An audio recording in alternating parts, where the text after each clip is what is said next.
नमस्कार, आप देख रहे हैं वीआईपी न्यूज और मैं हूं आपके साथ दीपिका राजपूत। छत्तीसगढ़ से जुड़ी तमाम छोटी और बड़ी खबरों से हम आपको रूबरू कराएंगे। और आज रक्षाबंधन है, तो हमारे तमाम दर्शकों को रक्षाबंधन की ढेर सारी शुभकामनाएं। चलिए खबरों की शुरुआत करते हैं।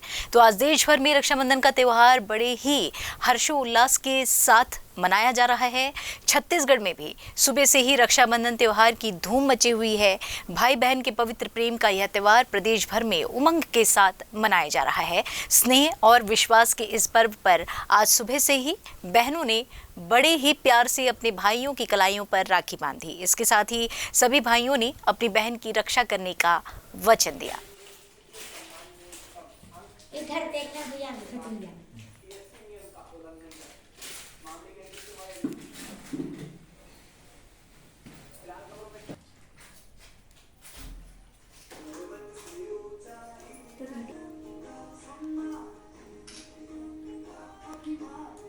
लास्ट में बांधने के बाद मुझे देखना था कितना।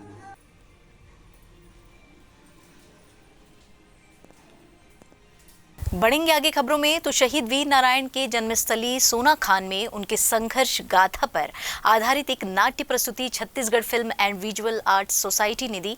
डॉक्टर देवेश दत्त मिश्र की रचना वह प्रथम पुरुष का नाट्य मंचन रचना मिश्रा के निर्देशन में हुआ। इस नाटक में जमींदार वीर नारायण द्वारा अपने क्षेत्र में जनहित में किए गए कार्य, अकाल पीड़ित जनता के लिए जमाखोर साहूकार की गोदाम लूट की घटना, जेल ब्रेक की घटना और अंग्रेजों के साथ उनके संघर्ष को प्रदर्शित किया गया है। स्थानीय विधायक चंद्रदेव राय समेत भारी तादाद में ग्रामीणों ने इस नाटक का लुत्फ उठाया।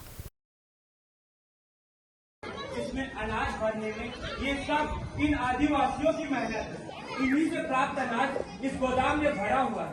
हाँ, तो उस मेहनत की भरपाई मेरे द्वारा कर दी गई। अरे क्या भरपाई? नारायण सिंह के साथी सारे सामान लेके चले गए।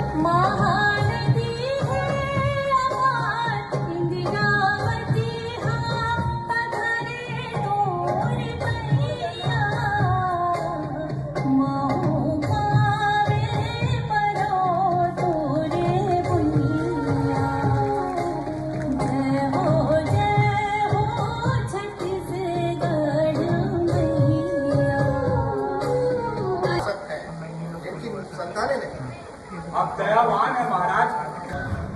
आप तो नारायण सिंह के खाता रखते हैं, फिर हमारी बात। अच्छा, वीर नारायण सिंह, बलराम राय, मुकाम सोनाखान। लोगों से आपका परिचय और कराना चाहूंगा। हमारी निर्देशिका परम आदरणीय भाभी श्रीमती रचना मिश्रा। जोरदार तालियों से रचना भाभी का।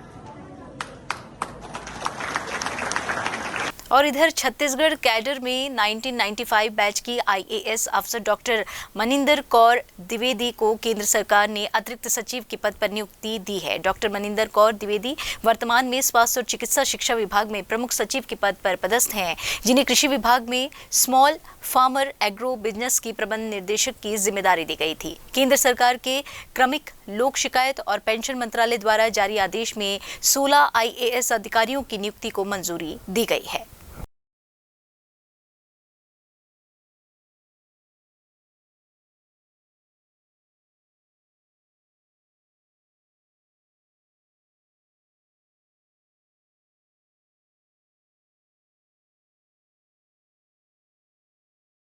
और इस कोरोना संक्रमण के चलते इस बार भी प्रदेश की जेलों में बंद कैदी भाइयों को उनकी बहनें राखी नहीं बांध पा रही हैं। हालांकि रायपुर केंद्रीय जेल प्रबंधन की ओर से कैदी भाइयों के लिए राखी पहुंचाने के लिए तमाम व्यवस्थाएं की गई हैं।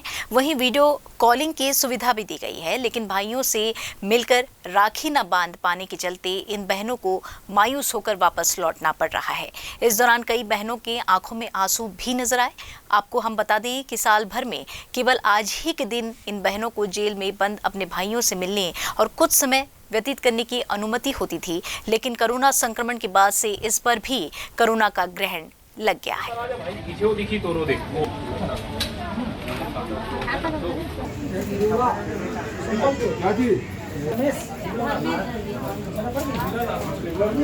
फिलहाल यहाँ रुकेंगे एक छोटे से ब्रेक के लिए।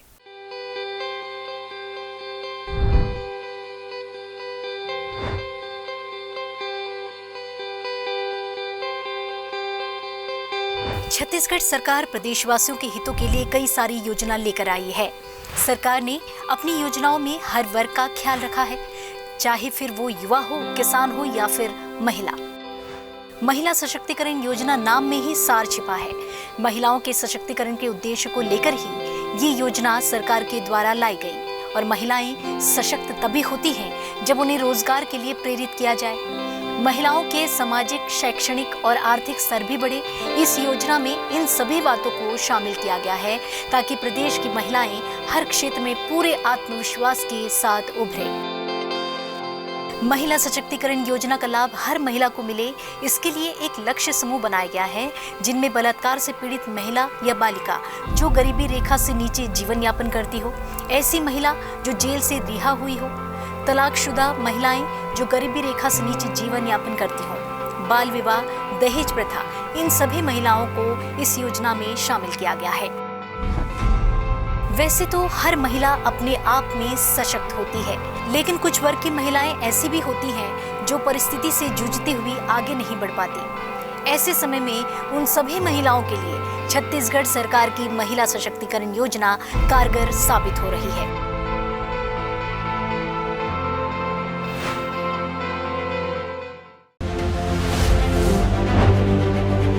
छत्तीसगढ़ सरकार के द्वारा छात्रों के उत्साहवर्धन के लिए एक ऐसी योजना चलाई जा रही है जिससे प्रदेश के सभी अनुसूचित जाति तथा अनुसूचित जनजाति के छात्रों को लाभ मिल रहा है। इस योजना का नाम है मुख्यमंत्री ज्ञान प्रोत्साहन योजना। इस योजना के तहत छत्तीसगढ़ में पढ़ने वाले 10वीं और 12वीं कक्षा के सभी छात्रों को सरकार के द्वारा आर्थिक सहायता दी जाती है। फिर चाहे वह छत्तीसगढ़ बोर्ड ऑफ एजुकेशन के छात्र हों या CBSE या ICSE बोर्ड के। प्रोत्साहन शब्द में ही उत्साह छुपा है और किसी भी छात्र को अध्ययन के लिए उत्साह की आवश्यकता होती है और सरकार द्वारा प्रोत्साहित करके उसके परिणाम को निश्चित तौर पर बेहतर बनाने की कवायद की जा रही है। मुख्यमंत्री ज्ञान प्रोत्साहन योजना को छत्तीसगढ़ सरकार द्वारा 2022 में प्रारंभ किया गया। इस योजना से उन सभी बच्चों को लाभ मिल रहा है जो पढ़ाई करना चाहते हैं लेकिन आर्थिक रूप से कमजोर हैं। मुख्यमंत्री ज्ञान प्रोत्साहन योजना का मुख्य उद्देश्य छात्रों को शिक्षा प्राप्त करने के लिए प्रोत्साहित करना है, जिससे कि वह अपनी शिक्षा जारी रख सकें। मुख्यमंत्री ज्ञान प्रोत्साहन योजना इस उद्देश्य से भी चालू की गई है कि छात्र प्रोत्साहन राशि के रूप में 15,000 रुपए दिया जाए, जिससे ज्यादा से ज्यादा छात्र शिक्षा को लेकर जागरूक हो और जागरूकता से प्रदेश में बेरोजगारी दर में भी गिरावट आए। साथ ही योजनाओं के माध्यम से छात्र छात्राएं आत्मनिर्भर बने। छत्तीसगढ़ मुख्यमंत्री ज्ञान प्रोत्साहन योजना के अंतर्गत प्रोत्साहन राशि छात्रों के बैंक अकाउंट में सरकार द्वारा डायरेक्ट बेनिफिट ट्रांसफर के माध्यम से पहुंचाई जाएगी। प्रतिवर्ष सरकार द्वारा 1000 छात्रों का चयन किया जाएगा। इन 1000 छात्रों में से 300 छात्र अनुसूचित जाति के लिए जाएंगे तथा 700 छात्र अनुसूचित जनजाति के लिए जाएंगे। मुख्यमंत्री ज्ञान प्रोत्साहन योजना की शुरुआत 2022 में की गई और इस योजना की शुरुआत ही छात्र छात्राओं के उज्जवल भविष्य की कामना के लिए शुरू की गई है। मुख्यमंत्री ज्ञान प्रोत्साहन योजना का लाभ कई बच्चों को मिल चुका है। इस योजना की उपयोगिता और अपनी भविष्य की उड़ान में सुनहरे पंख लगाने भविष्य के कर्णधार मुख्यमंत्री ज्ञान प्रोत्साहन योजना से जुड़कर उसका लाभ ले रहे हैं।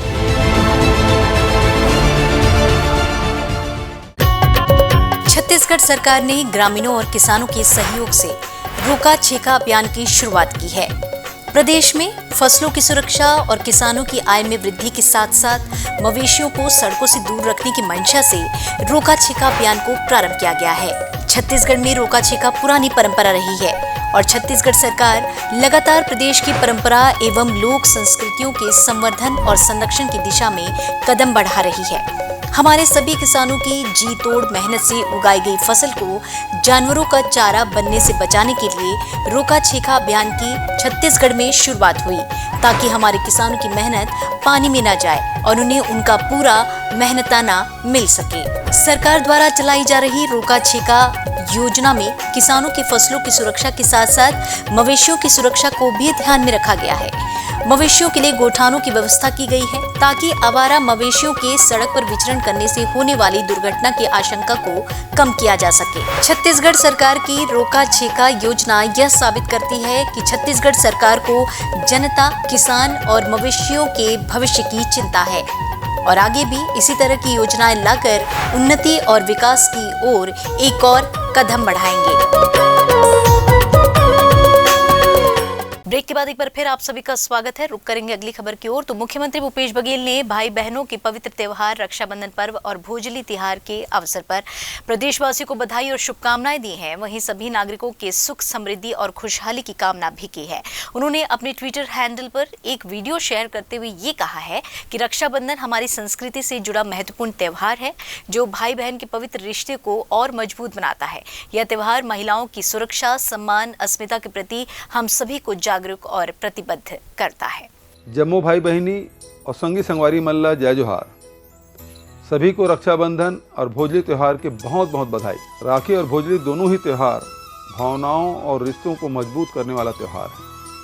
राखी जहां भाई बहन के प्रेम का पर्व है, वहीं इसके दूसरे दिन मनाया जाने वाला भोजली त्यौहार मित्रता को अटूट करने का अवसर है। छत्तीसगढ़ में माँ भोजली को साक्षी रखकर आजीवन मित्र बने रहने का संकल्प लेने की परंपरा है। इस तरह ये दोनों ही पर्व हमारे समाज को रिश्तों के धागों और आस्थाओं से बांधे रखते हैं। आप सभी को इन पवित्र त्योहारों की बहुत बहुत बधाई। और इधर छत्तीसगढ़ में स्वाइन फ्लू से 2 और मरीजों की मौत हो गई है। जानकारी के मुताबिक दोनों ही मरीजों का इलाज राजधानी रायपुर के 2 निजी अस्पतालों में चल रहा था। इनमें से एक मरीज दुर्ग का था तो दूसरा बलौदा बाजार का रहने वाला बताया जा रहा है। आपको हम ये भी बता दें कि अब तक प्रदेश में स्वाइन फ्लू के 37 मरीज मिल चुके हैं।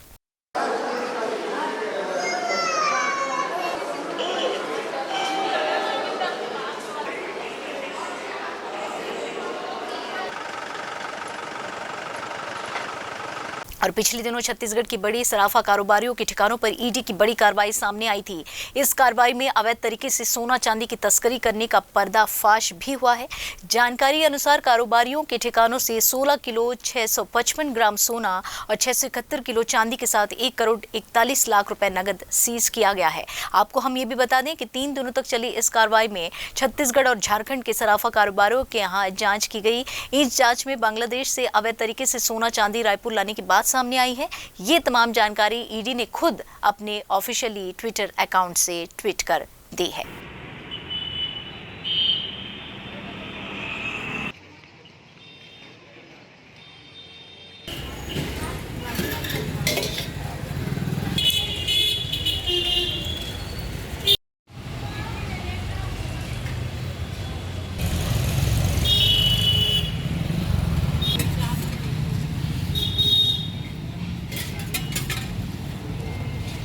और इधर सेंट्रल जेल दुर्ग में बंद भाइयों की कलाई पर राखी बांधने से इस वर्ष भी बहनें वंचित रह गईं। कोरोना के बढ़ते संक्रमण और व्यवस्था बनाए रखने को लेकर जेल प्रशासन ने भाई बहन के प्यार को वर्चुअल करने की व्यवस्था की है और जेल में बंद 135 महिलाओं की राखियों को जेल प्रबंधन ने डाक के माध्यम से उनके भाइयों तक भिजवा दिया है। सेंट्रल जेल प्रशासन ने आदेश जारी कर अपनी मंशा साफ भी कर दी है कि कोरोना अभी पूरी तरह से खत्म नहीं हुआ है।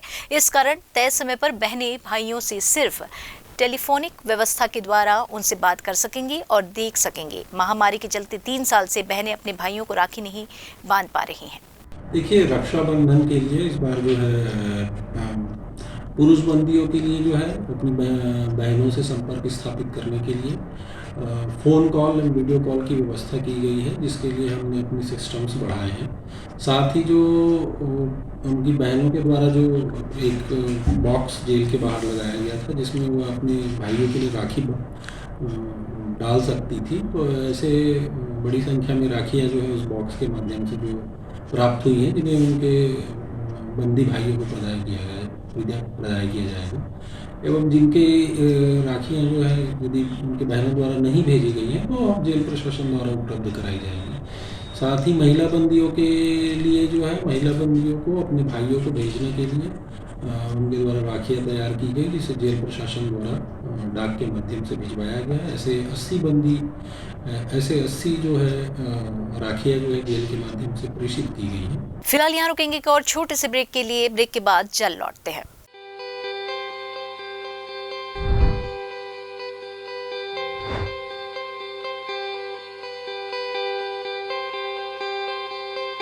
छत्तीसगढ़ सरकार प्रदेशवासियों के हितों के लिए कई सारी योजना लेकर आई है।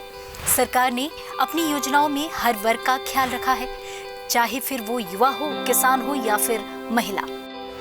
महिला सशक्तिकरण योजना नाम में ही सार छिपा है। महिलाओं के सशक्तिकरण के उद्देश्य को लेकर ही ये योजना सरकार के द्वारा लाई गई। और महिलाएं सशक्त तभी होती हैं जब उन्हें रोजगार के लिए प्रेरित किया जाए।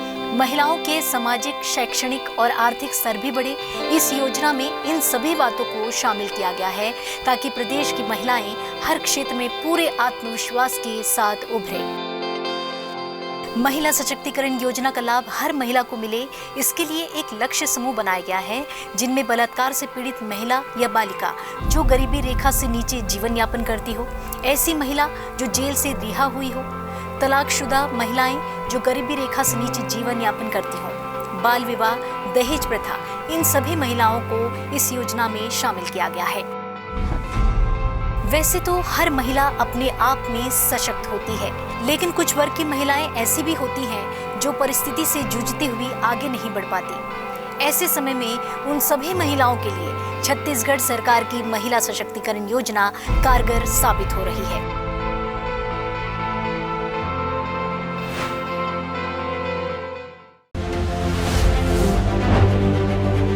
छत्तीसगढ़ सरकार के द्वारा छात्रों के उत्साहवर्धन के लिए एक ऐसी योजना चलाई जा रही है जिससे प्रदेश के सभी अनुसूचित जाति तथा अनुसूचित जनजाति के छात्रों को लाभ मिल रहा है। इस योजना का नाम है मुख्यमंत्री ज्ञान प्रोत्साहन योजना। इस योजना के तहत छत्तीसगढ़ में पढ़ने वाले 10वीं और 12वीं कक्षा के सभी छात्रों को सरकार के द्वारा आर्थिक सहायता दी जाती है, फिर चाहे वह छत्तीसगढ़ बोर्ड ऑफ एजुकेशन के छात्र हों या CBSE या ICSE बोर्ड के। प्रोत्साहन शब्द में ही उत्साह छुपा है और किसी भी छात्र को अध्ययन के लिए उत्साह की आवश्यकता होती है और सरकार द्वारा प्रोत्साहित करके उसके परिणाम को निश्चित तौर पर बेहतर बनाने की कवायद की जा रही है। मुख्यमंत्री ज्ञान प्रोत्साहन योजना को छत्तीसगढ़ सरकार द्वारा 2022 में प्रारंभ किया गया। इस योजना से उन सभी बच्चों को लाभ मिल रहा है जो पढ़ाई करना चाहते हैं लेकिन आर्थिक रूप से कमजोर हैं। मुख्यमंत्री ज्ञान प्रोत्साहन योजना का मुख्य उद्देश्य छात्रों को शिक्षा प्राप्त करने के लिए प्रोत्साहित करना है, जिससे कि वह अपनी शिक्षा जारी रख सकें। मुख्यमंत्री ज्ञान प्रोत्साहन योजना इस उद्देश्य से भी चालू की गई है कि छात्र प्रोत्साहन राशि के रूप में 15,000 रुपए दिया जाए, जिससे ज्यादा छात्र शिक्षा को लेकर जागरूक हो और जागरूकता से प्रदेश में बेरोजगारी दर में भी गिरावट आए। साथ ही योजनाओं के माध्यम से छात्र छात्राएं आत्मनिर्भर बने। छत्तीसगढ़ मुख्यमंत्री ज्ञान प्रोत्साहन योजना के अंतर्गत प्रोत्साहन राशि छात्रों के बैंक अकाउंट में सरकार द्वारा डायरेक्ट बेनिफिट ट्रांसफर के माध्यम से पहुंचाई जाएगी। प्रतिवर्ष सरकार द्वारा 1000 छात्रों का चयन किया जाएगा। इन 1000 छात्रों में से 300 छात्र अनुसूचित जाति के लिए जाएंगे तथा 700 छात्र अनुसूचित जनजाति के लिए जाएंगे। मुख्यमंत्री ज्ञान प्रोत्साहन योजना की शुरुआत 2022 में की गई और इस योजना की शुरुआत ही छात्र छात्राओं के उज्जवल भविष्य की कामना के लिए शुरू की गई है।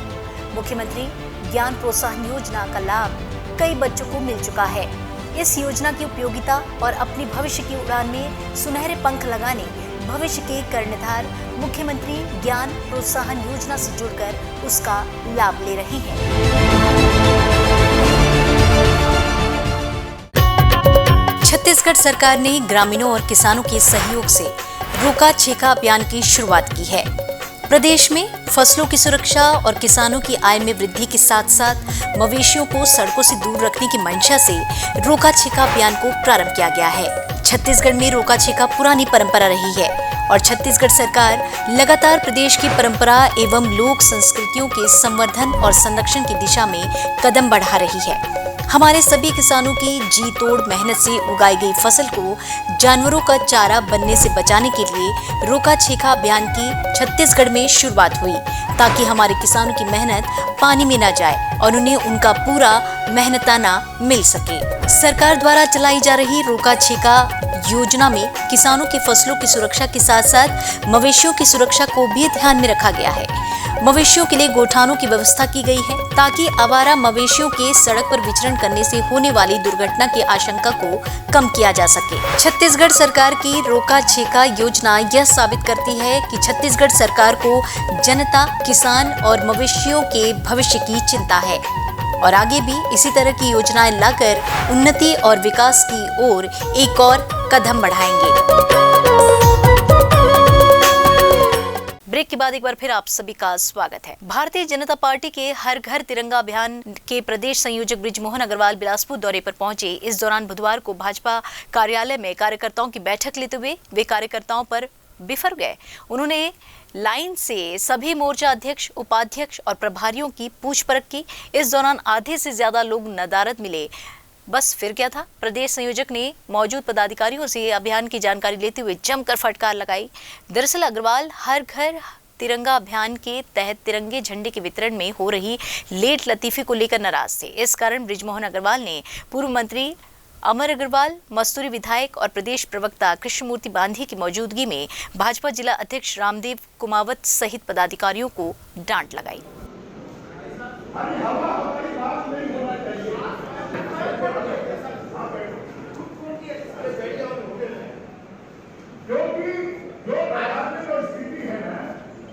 और जब हमारे कार्यकर्ताओं को झंडे नहीं पहुंचेंगे और आप ये सोचते, ये तो पार्टी संगठन का काम होता है कि तैयारियों की समीक्षा करना, उसको और अच्छा करने के लिए प्रेरित करना।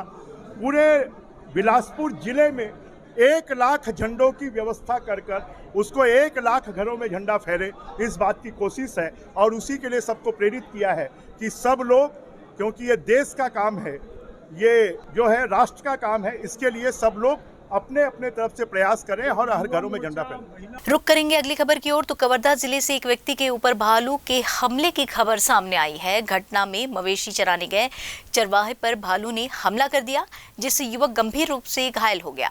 पूरा मामला जिले के बोडला ब्लॉक अंतर्गत साजाटोला गांव का है, जहां मंगल सिंह बैगा अपने मवेशियों को लेकर जंगल चराने लेके गया था। इसी दौरान मादा भालू ने अपने शावक के साथ उस पर हमला कर दिया, जिससे चरवाहे के सिर पर गंभीर चोटें आई हैं। अन्य साथियों के द्वारा घायल को गंभीर अवस्था में तत्काल गांव लेकर आया गया और 108 एम्बुलेंस की मदद से जिला अस्पताल में भर्ती कराया गया है। और इधर डीएफओ चूड़ामणि सिंह ने यह भी बताया कि कबीरधाम जिले में यह पहला मामला है। साथ ही उन्होंने इस तरह के मामले में मरीज को प्रशासन की ओर से सहायता राशि दिए जाने की भी बात कही है।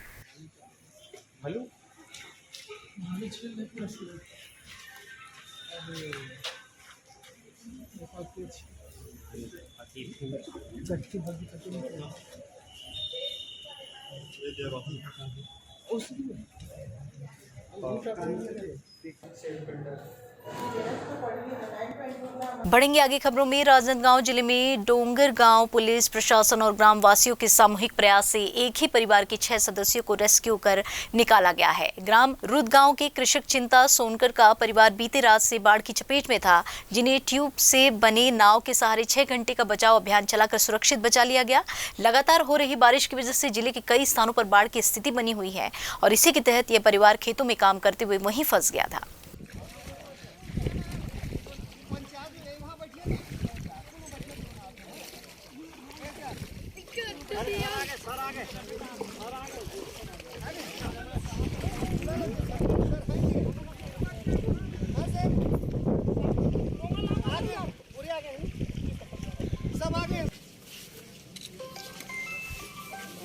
और इधर छत्तीसगढ़ में राजधानी रायपुर सहित अन्य जिलों में लगातार 3 दिनों से हुई भारी बारिश के चलते आम जनजीवन अस्त व्यस्त होता नजर आ रहा है। मौसम विभाग ने आगामी 24 घंटे के लिए प्रदेश भर में ऑरेंज अलर्ट भी घोषित किया है। मौसम विभाग की माने तो रायपुर, दुर्ग और बस्तर संभाग के कई जिलों में भारी से अति भारी बारिश हो सकती है। वहीं 1-2 स्थानों पर आकाशीय बिजली गिरने की संभावना भी बनी हुई है। राजधानी रायपुर की बात करें तो इन 3 दिनों में अनेकों तस्वीरें शहर और आसपास के इलाकों के सामने आई हैं। नदी नाले उफान पर हैं, तो वहीं शहर की निचली बस्तियों में पानी भरा हुआ है। इसके अलावा राजधानी रायपुर के बहुत से ऐसे इलाके हैं जहां घरों में पानी घुस गया है और घर जो है वो पानी से सराबोर नजर आए हैं।